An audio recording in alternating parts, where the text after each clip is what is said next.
That was the third movement of Joseph Horowitz's Sonatina, composed in 1981. A trumpet player from the Baltimore Symphony told me I had to get this piece because it's the world's coolest clarinet solo. And I always listen to my trumpet players, especially Guy over here, who is very graciously recording all of this, and he's an awesome trumpet player. The piano accompaniment was also a lot of fun to learn. Anyway, hi, I'm Janine Thomas, principal clarinetist of the Lancaster Symphony. I am honored to be a member of my hometown orchestra. I also play with the Harrisburg and Reading Symphonies and the Fulton Theatre Pit Orchestra. We all miss you, our wonderful Lancaster Symphony audience and donors, and we miss creating beautiful music for you, and we also miss each other, all my musical colleagues.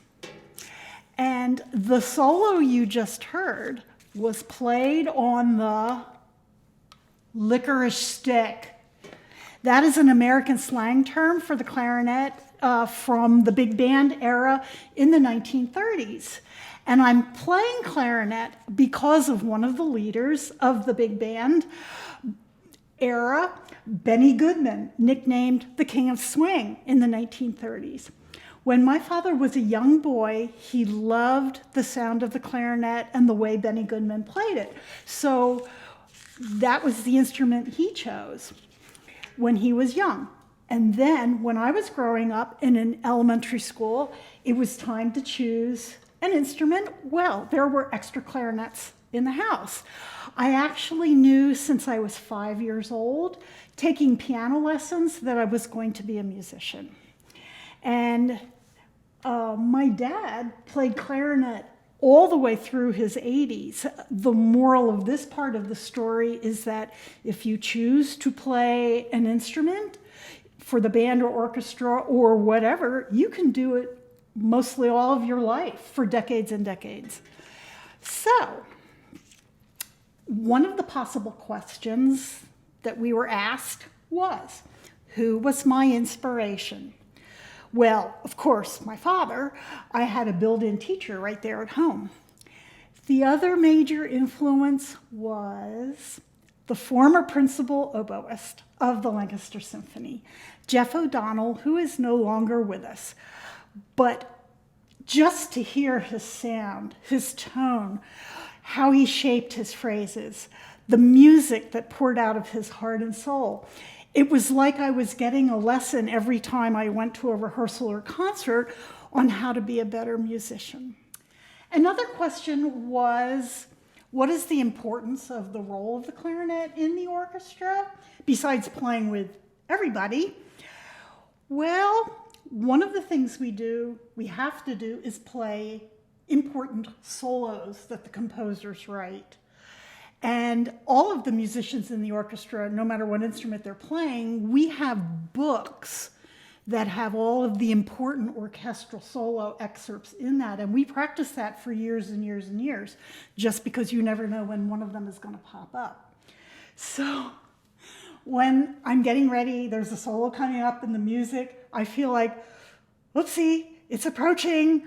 Oh no, really soon. And I feel like I'm on a roller coaster going up the first big hill, and you get to the top. Well, you can't do anything about it. Here you go. And then you hope all your preparation has gotten you ready to play well. So, clarinet has to play solos.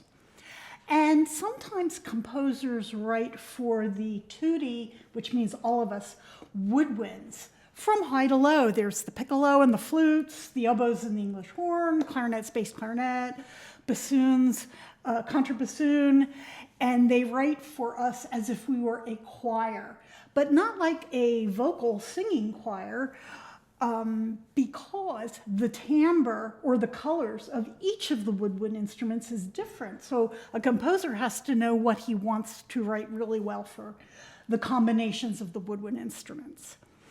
One of my favorite uses of the clarinet in the orchestra is when I get to play a solo line with one of my woodwind colleagues. For example, our principal flutist, David DiGiacobi, one of my favorite flutists in the whole world. And just to be able to play solo lines with him, it's like the timbre of the flute and the timbre of the clarinet blend together and literally create a different instrument. I call it a flutinet. Another great combination, especially from Beethoven, is getting to play a solo line with a bassoon. And then I get to play with my favorite bassoonist, Robin Plant, from the Lancaster Symphony. And then that combination is very cool. Guy, would that be a bassinet? So, another one of the highlights of my musical existence is getting to make music with my former students, because I also love to teach private lessons. For example, Amy Halteman, the second clarinet player, in the Lancaster Symphony was one of my students. I'm so honored.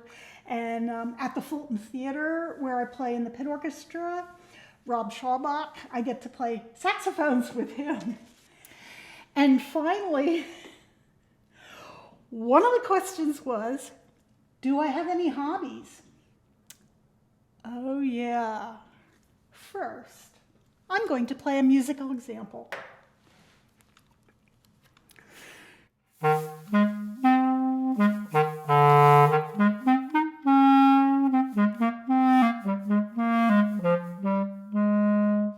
My friends that know me well are going to be laughing because that is the cat theme from Prokofiev's Peter and the Wolf, and I am a cat lady, which has nothing to do with music other than that solo.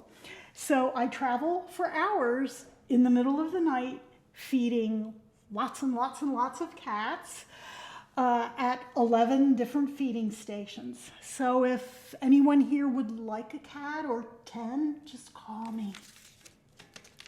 So before I play my last number, please allow me to thank our Lancaster audience and the donors for your continued support. Thank you with all of my heart.